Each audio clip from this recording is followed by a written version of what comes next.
এছাড়াও আজকে একটা বড় কাজ করলাম আমরা। কলকাতা পুলিশ ভাঙড় ডিভিশনের পোলেরহাট, উত্তর কাশীপুর, চন্দনেশ্বর, ভাঙড় থানার নতুন ভবন, ভাঙড় ডিভিশন, ভাঙড় ট্রাফিক গার্ডের অফিস আজকে উদ্বোধন করা হলো। এছাড়াও এটা কলকাতা পুলিশের 10ম ডিভিশন হলো, এবং আমি বলবো খেয়াদা 1 আর খেয়াদা 2টাকেও এর সাথে নিয়ে নিতে। তার কারণ হচ্ছে এটা বানতলার একদম পাশে, সুতরাং ওই জায়গাটা খুব ইম্পর্টেন্ট।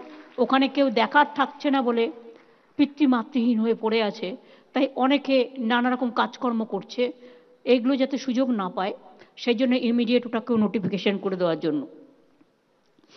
আমাদের সময় আমরা 6টা পুলিশ কমিশনারেট করেছি, 14টা পুলিশ জেলা করেছি, 9টা ব্যাটালিয়ন করেছি, 43টা মহিলা থানা করেছি, 173টি নতুন থানা করেছি, 8টি উপকূল থানা করেছি, 35টি সাইবার থানা করেছি, 19টা হিউম্যান রাইটস কোর্ট করেছি, আমরা ফাস্ট ট্র্যাক কোর্ট করেছি। 84টা ছিল fast track court, central government টাকা দিত, সব বন্ধ করে দিল, কিন্তু আমরা বন্ধ করিনি। এবং তার মধ্যে 50% মহিলাদের জন্য ইমিডিয়েট, যেগুলো ফাস্ট ট্র্যাক কোর্ট বলা হয়, রেপ কেস থেকে শুরু করে নানা রকম ইফটিজিং কেস থেকে শুরু করে তাড়াতাড়ি শর্ট আউট হয়, তার জন্য কিন্তু প্রায় 45টা মহিলাদের জন্য ফাস্ট ট্র্যাক কোর্ট আছে। আর একটা বড় কাজ আমরা করেছি, এবং আপনাদের শুনলে ভাল লাগবে। অনেকে তো আইন শৃঙ্খলা নিয়ে অনেক অকথা কুকথা বলে, অপপ্রচার মিথ্যা করে। আমাকে কেউ 10টা গালি দিক, আমার গায়ে লাগবে না, কারণ গালাগালি খেতে খেতে আমি ছোটবেলা থেকে অভ্যস্ত হয়ে গেছি। কিন্তু বাংলাকে গালাগালি দিলে আমার খুব আপত্তি আছে। বাংলাকে কেউ যদি নিচু করতে চায়, আমাকে গালাগালি দেওয়ার নাম করে, সেখানে আমার আপত্তি থাকে। আপনারা জানেন ভারতবর্ষের মধ্যে শ্রীরামপুর থানা বেস্ট থানা হিসেবে ঘোষিত হয়েছে। তাহলে আইন শৃঙ্খলা যদি ভালো না হয়, এই জায়গাটা হবে কি করে? ক্যালকাটা সেফেস্ট সিটি হিসেবে ঘোষিত হয়েছে, তাহলে কি করে হলো? এছাড়াও মনে রাখবেন, র্যাগিং একটা অসুখও বলতে পারেন। একটা আমাকে পুনরা আমি কেন নতুনদের করব না, এরকম ছোট্ট ছোট মানসিকতা হয়, যার জন্য র্যাগিং নির্মূল করবার জন্য আমরা ইতিমধ্যেই র্যাগিং সংক্রান্ত যে কোনো অভিযোগ জানানোর জন্য একটি টোল ফ্রি নাম্বার চালু করেছি। নাম্বারটি হলো 1800-345-5678।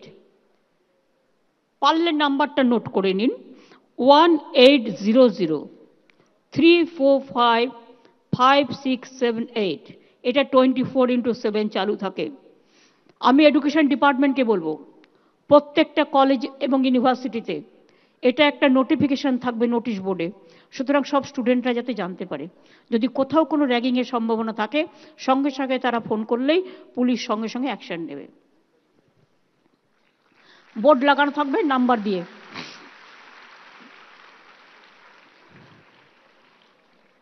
স্বাধীনতার পর থেকে 2011 সাল মে পর্যন্ত পশ্চিমবাংলায় মাত্র 12টা বিশ্ববিদ্যালয় ছিল, আর এই 12 বছরে আমরা আরো 42টি নতুন বিশ্ববিদ্যালয় করেছি। প্রায় 2000 কলেজ আজকে পরিণত হয়েছে, 1000 সামথিং থেকে 51টা নতুন কলেজের মধ্যে গভর্নমেন্টই করেছে। বিশ্ববিদ্যালয় হয়েছে, 14টি মেডিকেল কলেজ হয়েছে, 400 পলিটেকনিক আইটিআই হয়েছে। কি হয়নি বলুন তো? সমস্ত স্কুলে পানীয় জল, শৌচাগারের ব্যবস্থা করা হয়েছে, 100% মিড ডে মিল দেওয়া হয় স্কুলে, সেই জন্য স্কুল ছুটের হারও কমেছে।